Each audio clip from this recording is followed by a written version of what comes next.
اب میں جناب خلیل صاحب سے جو میرپور آزاد کشمیر سے حال برمنگھم سے تشریف لائے ہیں ان سے درخواست کروں گا وہ تشریف لائیں.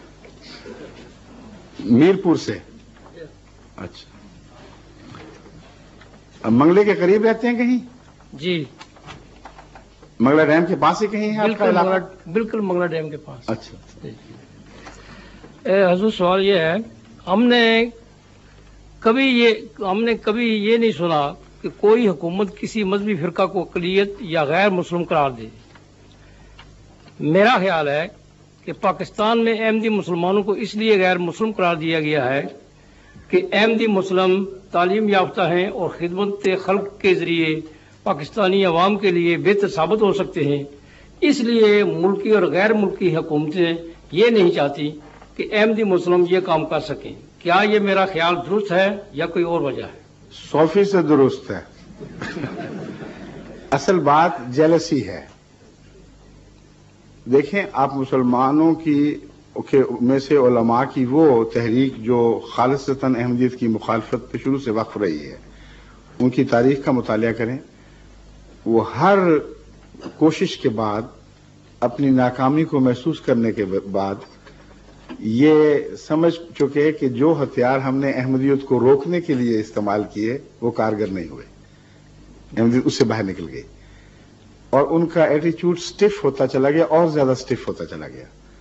یہاں تک کہ انہوں نے سوچا کہ اگر قانون ان کو ملکی قانون ان کو غیر مسلم قرار دے دے تو اتنی بڑی دیوار حائل ہو جائے گی ان کے ارد گرد کہ کوئی مسلمان سوچ بھی نہیں سکتا کہ اس دیوار کو پھلانگ کر پھر احمدیت میں داخل ہو.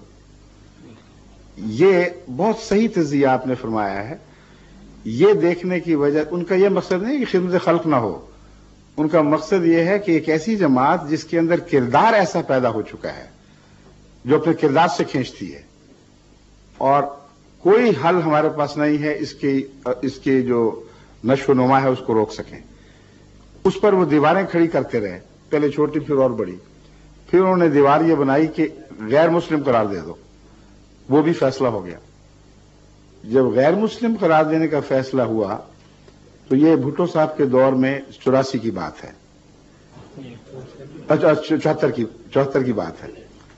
74 سے لے کر جو بعد کے 10 سال آئے ہیں انہوں نے احمدیت کی رفتار کو تیز تر ہوتے ہوئے دیکھا ہے. یہاں تک کہ وہ جب 84 میں فیصلہ ہو رہا تھا حکومت کی طرف سے یعنی کارروائیاں مکمل ہو رہی تھیں تو اپریل کے آخری دنوں میں میں اسلام آباد تھا اور مجھے بھنک پڑ چکی تھی کہ کچھ ہونے والا ہے. تو میں وہاں پہنچا ہوا تھا معلوم کرنے کے لیے قریب سے کہ آخر یہ کیا کھچڑی پک رہی ہے.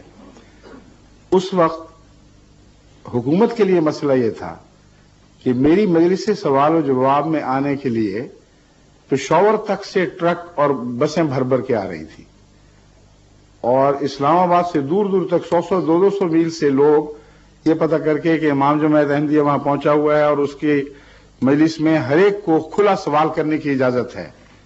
علماء بھی آ رہے تھے اور دوسرے بھی آ رہے تھے.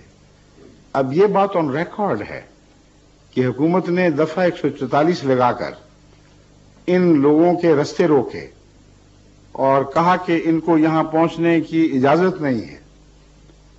اگر ہم باطل تھے تو ان کو چاہیے تھا کہ علماء بیچ میں داخل کرتے اور وہ کھلے سوال کر کے اس مجلس میں جس میں میں پابند تھا سب کو جواب دینے کا اس میں ہمیں جھوٹا ثابت کرتے. یہ آن ریکارڈ بات ہے. یہ تو حکومت کے جو ریکارڈ ہے ان کو کوئی اب تبدیل نہیں کر سکتا ہے. تاریخ کا حصہ بن چکے ہیں. جو اٹک پہ پوسٹ تھی برج پہ اس پر 3 بسیں پٹھانوں کی واپس کی گئیں جو قبائلی علاقے سے یا دوسری جگہوں سے اس مجلس میں شامل ہونے کے لیے آ رہے تھے. لیکن کمزوری کا حال یہ تھا کہ پھر بھی مسجد بھر جاتی تھی اور اچھل جاتے تھے لوگ باہر. حالت یہاں تک پہنچی, میرے پاس اس کی ریکارڈنگ ہے بڑی دلچسپ, کہ میں نے کہا کہ جس ملٹری کے حوالے سے احمدیت کو دراصل غیر مسلم قرار دیا گیا ہے یعنی اسلام سے باہر قرار دیا گیا ہے وہاں مجلس لگنی چاہیے. چنانچہ وہ جو ملٹری کا دائرہ ہے راولپنڈی کے سے ایک طرف، کیا علاقہ وہ کہلاتا ہے جو پشاور روڈ کے ارد گرد ہے، ہاں کینٹ کا علاقہ، وہاں مجلس لگائی، وہاں ان کے جرنیل آئے، وہاں ان کے بریگیڈیئرز آئے، وہاں ہر طبقے کے افسران آئے، ان کی ریکارڈنگ ہوئی اور وہ ویڈیو ہمارے پاس محفوظ ہے۔ وہ افسران جنہوں نے شروع میں بڑھ بڑھ کر سوال کیے اور ثابت کرنا چاہا کہ حکومت نے جو اقدامات کیے تھے وہ درست تھے، میرے جواب کے آخر پر بعض ان میں سے آپ کو روتے ہوئے دکھائی دیں گے، اور ایک بھی سر نہیں تھا آخر پہ جو یوں ہل رہا تھا، سب تائید میں ہل رہے تھے۔ یہ وہ چیز تھی جس نے پینک کریٹ کی ہے، اور وہ فیصلے جو ہو سکتا ہے کچھ تاخیر سے ہوتے، وہ افراتفری میں جلدی کیے گئے ہیں۔ پھر تو اصل بات یہ ہے کہ مخالفت، یعنی علماء کی طرف سے جو مخالفت ہوا کرتی ہے الہی جماعتوں کی، اس کی دراصل بنیاد عقیدے کے اختلاف سے بڑھ کر جیلسی پر ہوتی ہے، اور یہی مخالفت کی وجہ حضرت مسیح کے زمانے میں موجود تھی، ورنہ کون سا ایسا عقیدہ آپ نے پیش فرمایا تھا جس پہ قیامت برپا ہو جاتی؟ یہی تھا نا کہ ایک گال پہ تھپڑ مارو تو دوسرا آگے کر دو، اس میں کون سی خطرناک بات ہے؟ مگر اس وقت کے علماء جانتے تھے کہ یہ انقلابی بات ہے، حالات ایسے پک چکے ہیں کہ اب یہی عقیدہ ہے جو پنپے گا، اور ظلم کا عقیدہ اب نہیں چل سکتا۔ وہی صورتحال احمدیت نے عملاً اسلام کے دائرے میں پیش فرمائی، اور اس سے گھبرا کر علماء نے ایک کے بعد دوسری کوشش کی۔ پھر زیاد صاحب تشریف لے آئے اور یہ واقعہ ہو گیا کہ ان کو اسلام مسلمان کہلانے کی اجازت نہیں، کلمہ پڑھنے کی اجازت نہیں، مسلمانوں کی طرح چلنے پھرنے کی اجازت نہیں ہے، مسجد کو مسجد کہنے کی اجازت نہیں، اذان دینے کی اجازت نہیں، یہ سب کچھ کیا نا۔ یہ کرنے کے بعد عملاً کیا کیا؟ عملاً یہ کیا کہ 100% ثابت کر دیا کہ محمد رسول اللہ اور آپ کے ساتھیوں سے اگر کسی کو مشابہت ہے تو صرف جماعت احمدیہ کو ہے، اس کے سوا کچھ حاصل نہ کر سکے، کیونکہ اس کے نتیجے میں پھر کثرت سے لوگ احمدی ہوئے کہ اب ہمیں سمجھ آ گئی ہے کہ 72 فرقے کون تھے اور 73واں کون ہے۔ اس کی منطق آپ سمجھیں تو آپ حیران ہوں گے، بہت گہری بات ہے۔ حضرت صلی اللہ علیہ وآلہ وسلم نے فرمایا کہ یہود کی طرح میری امت 72 فرقوں میں بٹ جائے گی، ٹھیک ہے، ایک 73ویں جماعت ہوگی، جیسا کہ مسیح نے ایک 73ویں جماعت پیدا کی تھی۔ وہ 73ویں جماعت درست ہے۔ جب پہچان پوچھی گئی کہ کیسے پتا چلے کہ ان 73 کی تھیلی میں سے 73ویں کون سی ہے اور 72 کون ہے، تو بڑا مشکل سوال تھا، کیونکہ جیسے ابھی آپ سے پہلے مرزا صاحب نے سوال فرمایا ہے کہ سارے انڈے ہی کہلاتے ہیں نا مسلمان، سب انڈوں کی شکلیں ایک جیسی ہیں، ہمیں کیا پتا کون سا انڈا گندا اور کون سا ٹھیک ہے؟ تو رسول اللہ صلی اللہ علیہ وسلم سے یہ سوال کیا گیا۔ اس میں آپ کی شان رسالت اور فراست دکھائی دیتی ہے۔ اتنا مشکل سوال نظر آیا کہ یوں لگتا ہے کہ اس کا جواب ہو ہی نہیں سکتا کہ یا رسول اللہ وہ 73ویں جماعت کیسے پکڑی جائے گی، کیسے پہچانی جائے؟ آپ تو کہتے ہیں سب مسلمانوں کے ہی فرقے ہوں گے۔ جواب سنیے، آپ نے فرمایا ما انا علیہ و اصحابی، کوئی پہچان مشکل نہیں۔ جس حالت پر تم مجھے اور میرے صحابہ کو دیکھ رہے ہو، ان 73 میں سے ہر ایک کی وہ حالت نہیں ہوگی، صرف ایک کی ہوگی، باقی سب کی حالت ان سے جدا ہوگی۔ اب حضرت صلی اللہ علیہ وآلہ وسلم اور آپ کے صحابہ کا کیا حال تھا؟ پہلا حال یہ تھا کہ کلمہ نہیں پڑھنے دیا جاتا تھا، اور مکے کی گلیاں ان کے اوپر بہنے والا خون گواہ ہے کہ صحابہ کو اس جرم میں بہت اذیتناک سزائیں دی گئی کہ لا الہ الا اللہ کلمہ نہیں پڑھنا۔ دوسرا، مسلمان کہلانے کی اجازت نہیں تھی۔ حضرت عمر نے بھی جب اعلان کیا اور دوسرے بعض بزرگوں نے جب خانہ کعبہ کے پاس جا کے اعلان کیا ہم مسلمان ہیں، اس بات پر مار نہیں پڑی کہ تم نے دین بدلا ہے، اس بات پر مار پڑی کہ تم مسلمان کیوں کہتے ہو اپنے آپ کو؟ ہم تو تمہیں صابی کہتے ہیں، مرزائی قادیانی نا اسی قسم کو مہارو وہاں بھی جاری تھا، تو تم اپنے آپ کو صابی کہو، ہمیں کوئی تکلیف نہیں، مسلمان نہیں کہنے دینا۔ اور یہ ایک جھگڑا شروع ہو گیا۔